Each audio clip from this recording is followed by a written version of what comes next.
Bonjour, Martin Volt, gérant de l'entreprise Bosco à La Rochelle.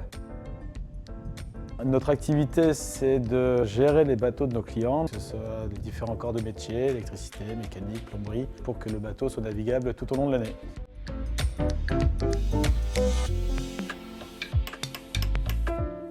On est polyvalent, mais 80% de notre clientèle, c'est sur des voiliers et 20% du coup sur des bateaux à moteur. Globalement, c'est surtout sur de l'entretien de bateaux et on commence aussi à travailler un peu sur le neuf, sur la préparation de bateaux neufs.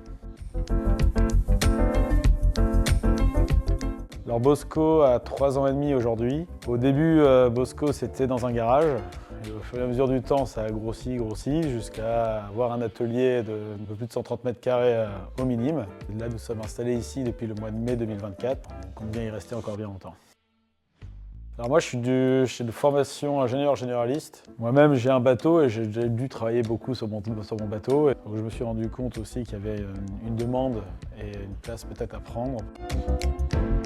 Donc, du coup, nous, Bosco, l'idée, c'est qu'un client nous confie son bateau. On va faire un certain nombre de travaux qui nous semblent essentiels pour une sécurité de navigation. Donc là, c'est plutôt des travaux mécaniques. Il y a également dans la sécurité de navigation tout ce qui est tenue du mât. Donc là, on va aussi vérifier tout ce qui est gréement. L'objectif, clairement, c'est d'avoir un bateau qui est toujours navigable en toute sécurité. Et c'est de travailler tout au long de l'année. Donner un service, faciliter la vie de nos clients. Ils ne doivent pas forcément penser à leur bateau, ils savent qu'ils nous l'ont confié et que derrière, il sera bien entretenu. J'ai eu quand même des gros investissements pour pouvoir changer d'atelier. Au début, j'étais accompagné par la CMA pour une subvention régionale par rapport à tout ce matériel. En parallèle, il y a un dossier qui a été monté pour les trophées de la CMA de 2024, sur lequel on était lauréat, donc plutôt une bonne surprise.